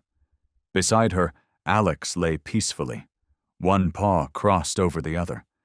Mia didn't ask many questions. She only said, "So, it's over now, isn't it?" Alex didn't respond, but the silence he offered had the shape of reassurance. Julia sat beside her daughter, gently placing her hand on Mia's shoulder. "You'll never have to see him again. You won't have to hear another word from him. You don't need to forgive if you're not ready." Mia nodded, her eyes lifting to the sky. "And was he my real father?" she asked, softly. Julia paused. In that instant, she understood. Truth, if allowed to continue living, must be filtered like sunlight through stained glass. Only what the heart can hold without burning should be let through. She smiled gently.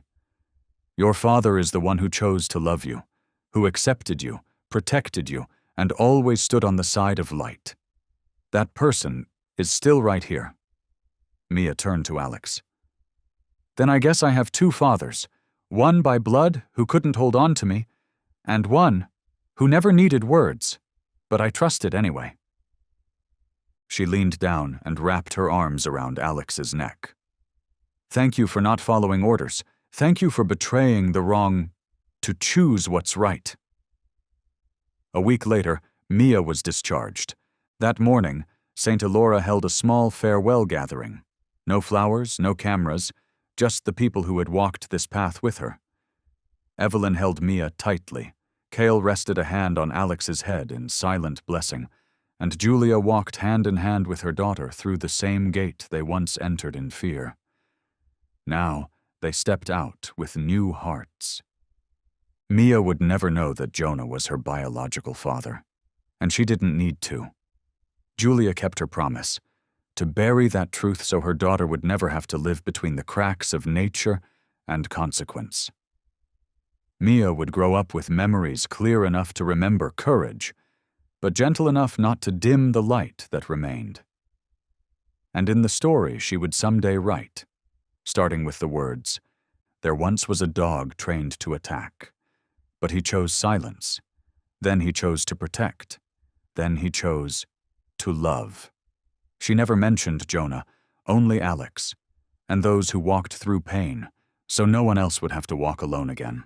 1 week after her discharge, Mia and Alex returned to St. Elora, not because of injury, but because of a promise. She wanted to see the first person who welcomed her that day. Head nurse Nancy Wheeler. The morning air was fresh. Sunlight leaned gently across the white steps of the treatment wing. Nancy was already waiting, uniform crisp, but her face far softer than it had once been. She bent down to meet Mia's hug, no longer patient and nurse, but family reunited. Alex followed, walking calmly behind her, as if every hallway was already his.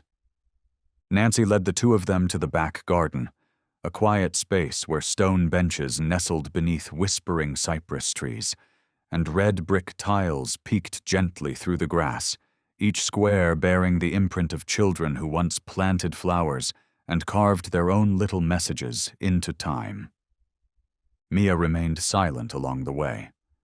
Only when she sat beside Nancy, her hands clenching the straps of her backpack, did she finally ask a question, one that made Nancy pause mid-pour as she filled their teacups. "Is it my fault Alex ended up like this?" The words didn't sound like a confession, but more like an old scar breaking open, the kind that lies deep inside, invisible until it finally finds its voice. Nancy turned toward her, eyes soft. She didn't answer immediately, but gently asked back, "Why do you think that?" Mia looked down. "Because if I hadn't been in danger, if I hadn't been there, he wouldn't have had to run into the fire. He wouldn't have needed to fight. He wouldn't be hurt. Wouldn't have almost died." Alex, lying at their feet, seemed half asleep. But at the phrase, "almost died," one ear twitched slightly, as if he were listening to every word. Nancy sighed, then reached into her pocket and placed a small mint candy in Mia's palm. "You know, all of us carry scars. Some are visible, like stitches or bandages. Others you can't see, etched inside, pressed into memory.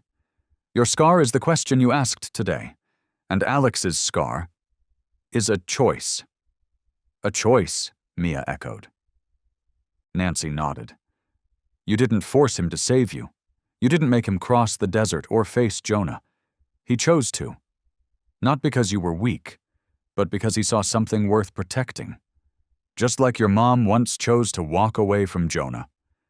Just like you chose to speak your truth, no matter how painful, to protect other children." "Being brave doesn't mean not being scared," Nancy continued. "It means doing the right thing, even when you're scared, and Alex is living proof of that."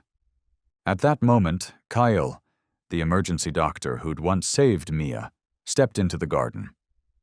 In his hand was a small leather pouch.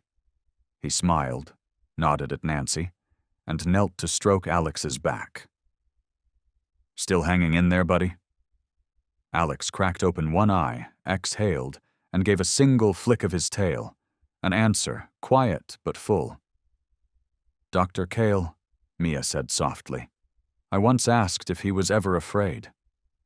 "Yes," Cale replied, without hesitation. Everyone is.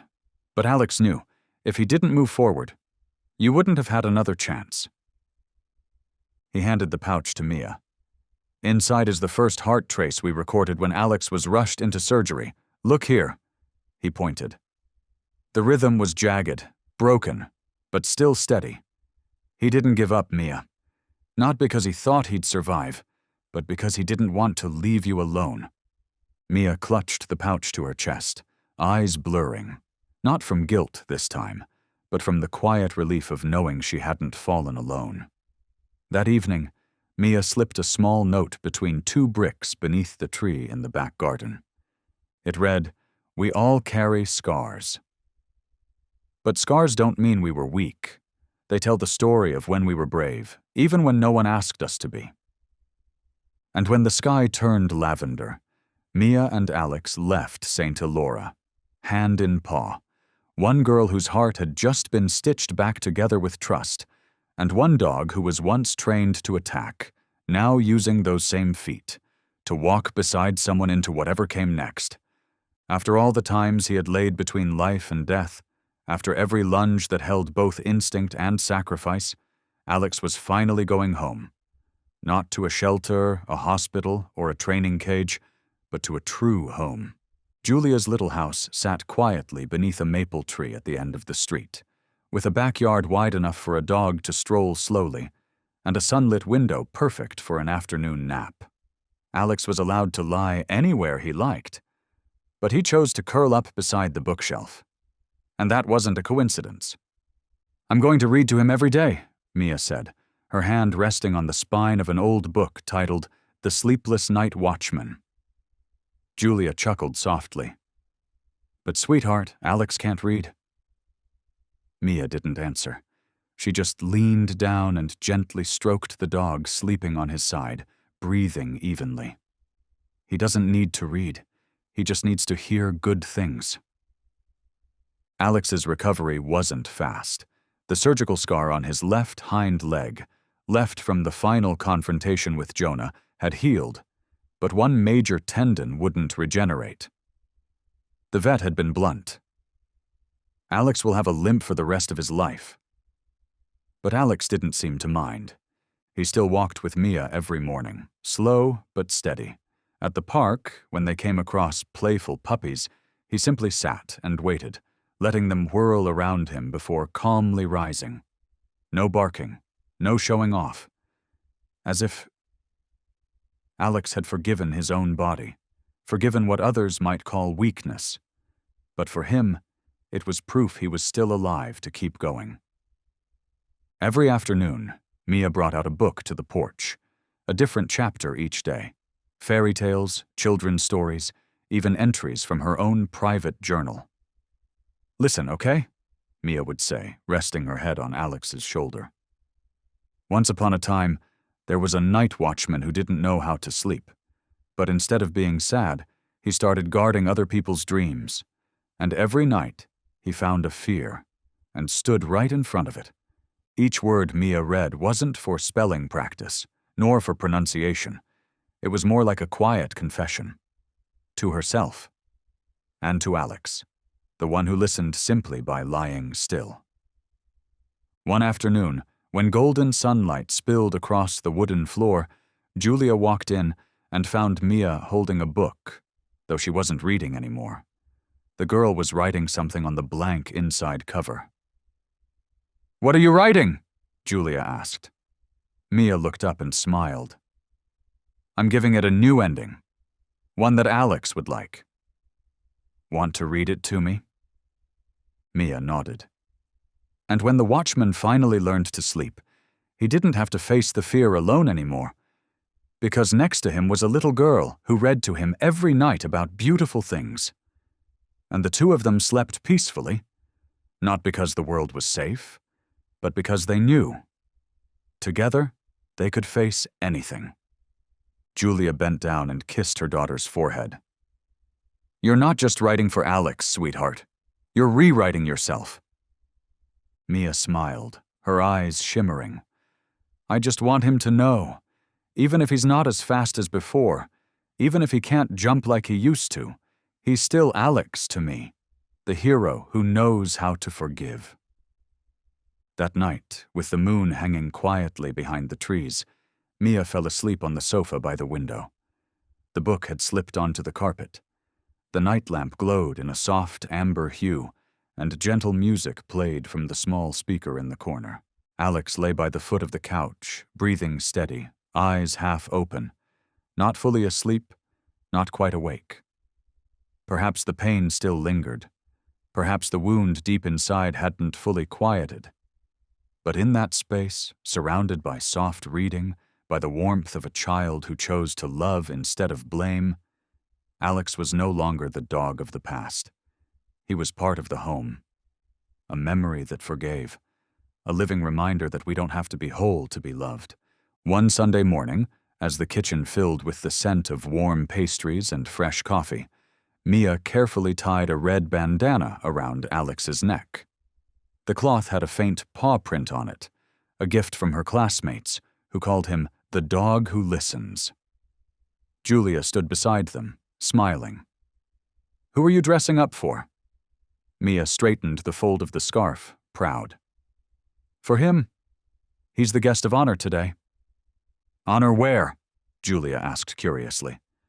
"At St. Elora. Nancy sent an invitation, remember? Nurse Sarah will be there too." Julia nodded gently, a flutter in her chest. Sarah, the nurse who had lost her daughter in the warehouse fire down south, had quietly cared for Mia during her first days, but always kept her distance, as if afraid her heart might crack again.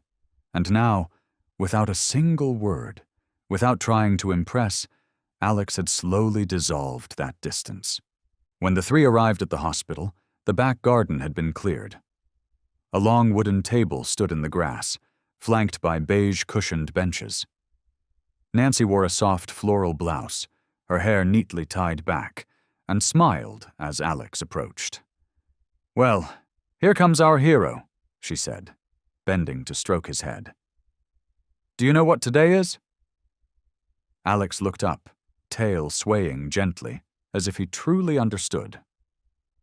Sarah stepped out from a side door, carrying 2 small flower pots, one lavender, one rosemary.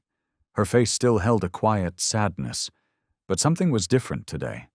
Softer, lighter, as if something within her was finally being forgiven.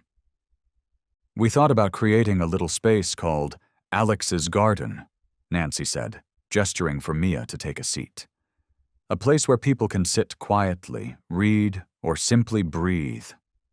Julia sat beside Sarah. The 2 women, though not close, exchanged a look filled with calm understanding. Nancy continued, "But Sarah and I have another suggestion, a serious one." Mia looked up. "We'd like, if you and your mom agree, to help care for Alex." Julia was taken aback. "What do you mean?" Sarah placed her hand on the table. Her voice was soft but clear. "Not to take him away, not to replace anything, but to share, to care for this soul who stepped into our lives and helped heal what we thought was beyond repair." Mia stayed quiet. She looked down at Alex, now lying between the 2 women, tail gently flicking, ears turned toward them like he too was listening to a silent proposal. "I think," Mia began, her eyes bright, "he would love having 3 homes." Nancy laughed. "3? Yes, 1 is ours, 2 is the hospital garden, and 3 is the heart of everyone he ever helped, people who never got the chance to say thank you." Sarah lowered her head, quietly wiping away a tear. "She's just like Lily at that age." Julia reached over and held Sarah's hand. She said nothing. But that simple squeeze spoke more than words, an unspoken yes to a new chapter. From that day on, Alex had a special schedule. Mondays, Wednesdays, and Fridays. He stayed home with Mia, reading books, watering plants, and listening to music by the window. Tuesdays and Thursdays. Nancy brought him to the hospital, where he served as silent therapy. Just lying beside patients helped them sleep more peacefully. Saturdays. Sarah picked him up for walks in the park, to visit the flower garden her daughter once planted. There, she would tell stories, and Alex would simply listen, just like he had always done with Mia, with Jonah, and with all the forgotten corners of the world. One late afternoon, Mia wrote in her journal, "You don't belong to just one person. You're a missing piece that anyone who's ever lost something needs, not because you're perfect, but because you know how to stay, even when you're hurting, limping, or worn down. I don't need to keep you for myself, because I know you're not going anywhere. You live in every heart learning how to love, all over again." On a quiet Wednesday morning, as Alex lay on the hospital floor beside the small bed of a child awaiting surgery, Nancy received a special phone call from a prestigious training center based in Colorado. "Hello, Mrs. Wheeler. We've been following Alex's story in the media. A dog once trained for aggression, who now chooses to protect. He's a one-of-a-kind case." The man's voice on the other end was calm and confident. "We'd like to invite you and Alex to our center for an in-depth behavioral study. With your consent, we'd conduct MRI scans, neurological reflex tests, and observe emotional responses under memory recall." Nancy listened in silence. When the call ended, she didn't respond right away.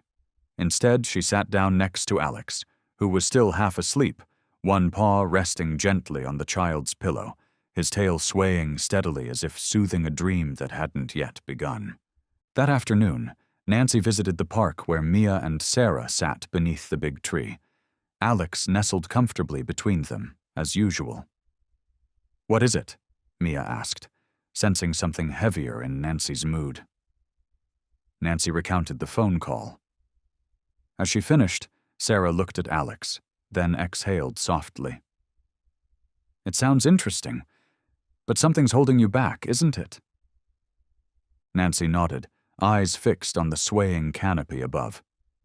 "I think they want to turn Alex into a case study, a model example, a proof that training can be reversed or that instinct can override conditioning." "Sounds like they want to decode a miracle," Sarah murmured. Nancy turned to Mia. "And what about you? If one day they asked you, why did Alex change? What would you say?" Mia thought for a moment, then answered gently, "Because he was heard." Nancy smiled. "That's the best answer I've ever heard." That evening, as the three of them sat with Julia to discuss it again, Mia stood and walked over to Alex, who was lying beside the sofa. She whispered, "I don't want you to go back to places that smell like disinfectant, with scanners and evaluation charts. You've done enough, haven't you?" Alex opened his eyes and nuzzled into her palm, a silent touch that carried warmth deep into her heart. Julia looked at Nancy. "Are you going to respond?" Nancy nodded. "I'll write them a letter. I'm declining." "With what reason?" Sarah asked. Nancy's voice was steady, like a vow. "Because he's a gift, not a research subject. What Alex brings can't be weighed on scientific scales. It belongs in the human heart." The following week, Nancy sent the letter. But she didn't just decline. She told them a story. Alex is not a problem to be solved. He's a reminder that even those shaped by mistakes can still choose again, with love. If you're looking for formulas, I don't have any. But if you're looking for a lesson, come sit beside Alex. Listen to what he doesn't say, and look into his eyes, eyes that once held shadows, but still chose to reflect light. That Sunday morning, Nancy hosted a small reading event in Alex's garden. Children from the hospital came, one by one, settling onto wooden benches, some with teddy bears, some with coloring boxes, and some with nothing at all, just needing a quiet place to rest their heads against Alex's soft fur. Mia was the reader that day. Her voice rose gently, steady as a breeze. There was once a dog taught to bite, to bark, to scare. But one day he met a child who wasn't afraid, who didn't go silent. And together, they learned how to live again, The children didn't understand everything, but they listened closely, because it was a story about Alex, because Mia was the one reading, and because the dog's amber eyes, still wide open, had once been forced shut by the world, but had never stopped watching over it. Evening light spilled through the hospital's glass windows, casting golden streaks across the tiled floor like waves. In the small room that once held Mia's first moments of breathless struggle, everything was different now. No more beeping machines, no more rushing nurses. Only the hush of wind through leaves and the steady rhythm of a child's voice reading aloud. Mia sat on a cushioned chair by the window, the book open on her lap. But this time she wasn't reading. She was looking down at Alex, curled up beside her, his head resting on her foot, his tail swaying gently. "Can I ask something?" Mia turned to Nancy, who stood nearby with a cup of warm tea. Nancy nodded, her eyes always open to the quiet questions children carry. "Can Alex stay forever?" The question floated out as softly as a breeze, yet carried the weight of a hope just beginning to bloom. The kind of hope children only give to what they truly love. Nancy sat down beside her, eyes still for a moment. Her hand gently stroked Alex's back, then settled on Mia's shoulder. "You know," she began, "some souls don't need to be told where to go or where to stay. They just know. They choose." Mia blinked. "Alex chose you long ago." Those words, to an adult, might have sounded like comfort, but to Mia, they were something permanent, a vow with no signature, no certificate, yet deeper than any legal document ever written. She leaned down, ran her fingers along Alex's back, and whispered, "I choose you too." Alex didn't move, but his ears twitched ever so slightly, and his breath rose and fell like waves meeting the shore, staying, with every rhythm. A few days later, a small ceremony was held in Alex's garden, now a favorite spot not just for patients, but for hospital staff as well. There was no nameplate, no bronze statue, just a small wooden sign Mia painted herself, nestled between blooming lavender. A place for anyone who ever felt lost to sit and be heard, for Alex, who chose to stay, not out of duty, but out of love. Nancy, Julia, Sarah, and even members of the old investigation team were there. No speeches, no fanfare. They simply sat on wooden benches, drank tea, and spoke quietly of the chaotic early days. And in the middle of it all, Mia sat beside Alex, not doing anything in particular, just being there. Together. That evening, Julia and Mia walked home. Alex followed, his familiar limp unchanged, but his eyes brighter than ever, like they had never known darkness. As always, Mia prepared his bed. But this time she added something new.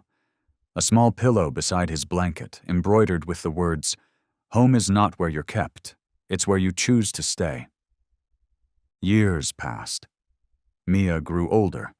She began to write, not for fame, but because there were too many things she needed to tell.